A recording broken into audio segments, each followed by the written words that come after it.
Today we discuss the idea of civilization.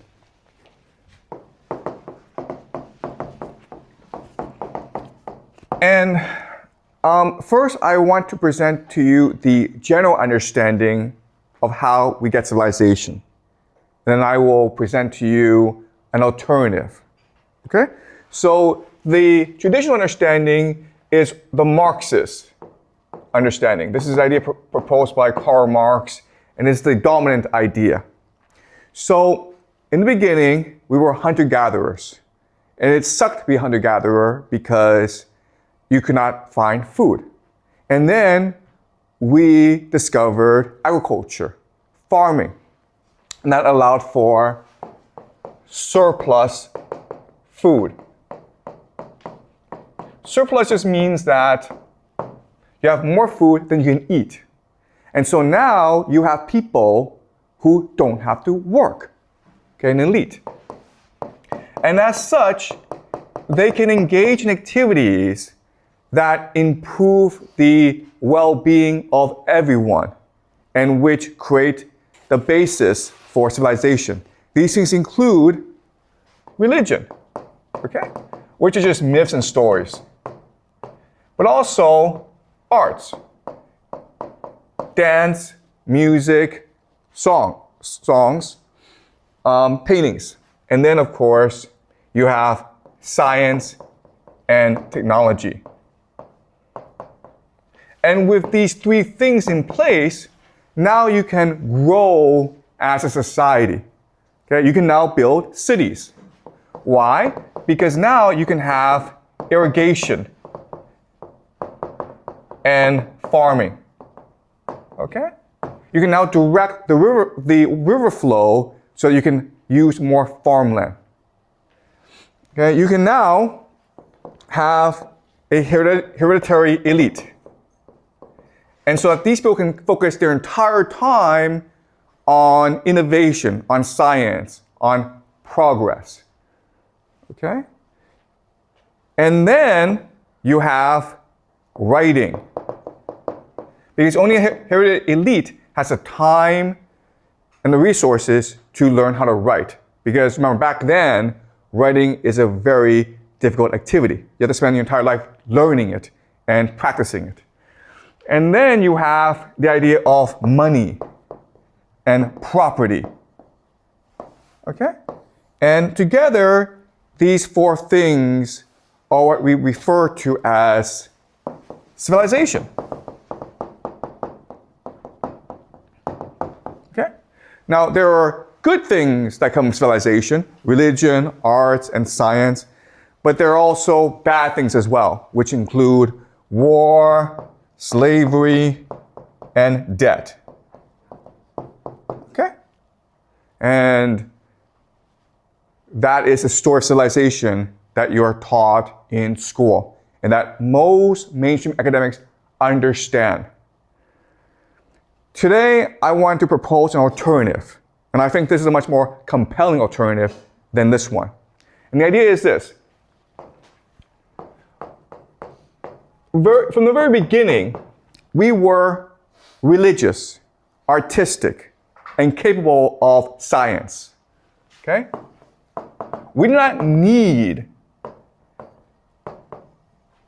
an elite to do this for us. We are all capable of doing this by ourselves. And the examples, of course, are the cave paintings that we discussed, as well as these religious settlements, Göbekli Tepe, Karahoyak. Okay? And as we discussed before, people come together to practice their religion, building temples, building monuments. And then slowly, around these temples, you have development of farming in order to sustain these temples, in order to practice the religion. But over time, what happens is that the temple people become corrupt. Rather than being elected by the people, rather than serve the people, they become hereditary, okay? They engage in rent-seeking. And so what people do is they just leave and build a temple somewhere else. Okay? And throughout this time, all these temples are being built. But in certain locations, the temples can also engage in trade. Why? Because they're the meeting place of many, many other communities. And as such, their real estate is the most valuable in the world. And so it's hard for people to leave, and the place just grows and grows and grows. And as this civilization grows, the people in charge create something called a temple economy. Okay? And this is just a primitive form of taxation. Basically what happens is that everyone brings food to the temple, and the priests then redistribute the food amongst everyone else. Okay? And that allows for public works projects, like irrigation, mainly irrigation, but also more temples. Okay? And because of this economy, now you need writing. You need to record how much food you have. You have to record who gets what food, the rations.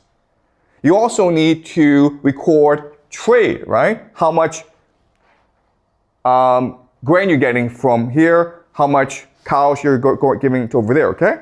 Now you have a writing system, then you have money. But as this civilization develops, a strict hierarchy emerges. And the hierarchy goes against the natural order. Also remember that people at any time can just choose to leave. So how do you make people stay where they are and just follow the natural order? Well, now you have to create mythology. Okay? Which then you encode or write down, so that it seems as though it's coming from the gods themselves. Okay, does that make sense? In other words, civilization did not give us religion, arts, and science. We already had these things. We could at any time in our history do all these things. Civilization is a device meant to gaslight or fool people into believing that a hierarchy is legitimate when it is not legitimate. It is meant to fool people into thinking of that this hierarchical system is divinely ordained. Okay? So that's the argument I will make to you today. Before I continue, are you clear about this framework? This is a traditional framework. This is what you've been taught in school. The problem with this framework is that it assumes that we're all stupid. And if we're all stupid, it's hard to explain how we did the cave paintings, how we built Keblo Tepe, okay? How we did Karahoyak. It assumes all these things. This new understanding is that we're all capable of creativity, but eventually, because of social development, we have these large cities, and now the people in charge need to create civilization in order to justify the hierarchy. Okay? All right. So having said that, let's look at the 4 earliest major civilizations in our history. And they are, of course, Egypt, Mesopotamia, which is modern-day Iraq, the Indus Valley civilization. This is also referred to as the Harappan, okay? Harappan civilization, because their capital is Harappa. And then the last one, of course, is China, right? Now the question then is, why is that these 4 are the earliest civilizations? And they have 3 unique characteristics, okay? The first is their latitude. They're actually in the same latitude. They're not too hot and they're not too cold, which makes them perfect for agriculture. Okay, that's the first characteristic. Second characteristic is that they are by major rivers, right? So Egypt is, of course, by the Nile. Mesopotamia has something called the Tigris and the Euphrates.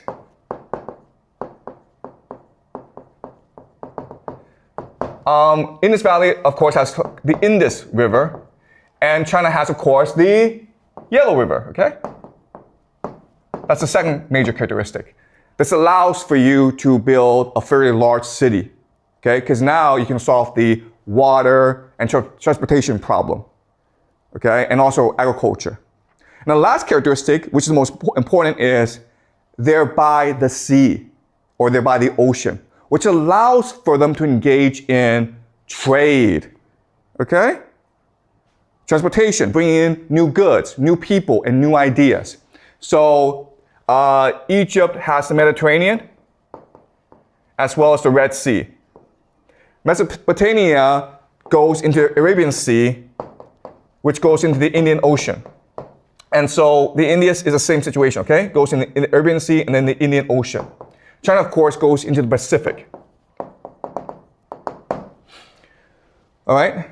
So what will happen over time is that because of the trade location, they're able to build a very large city, okay, over time. So, but then what will happen is that as larger city becomes larger and larger, they will develop colonies upstream and downstream of the river, okay?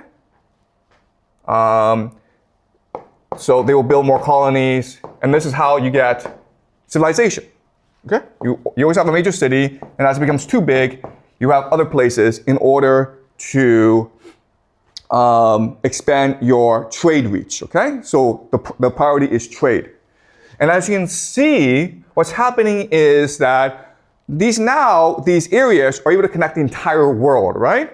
So Egypt is able to connect Europe and the Levant and Africa. Okay?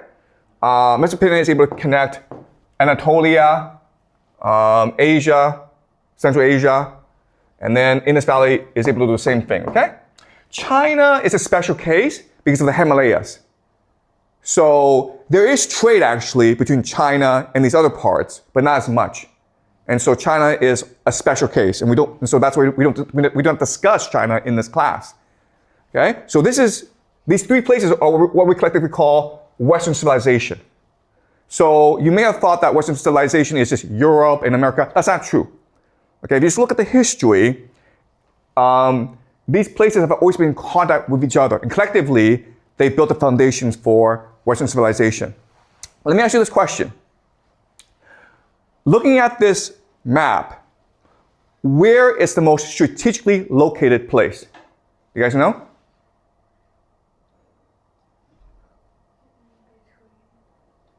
It's here, right? Does that make sense to you guys?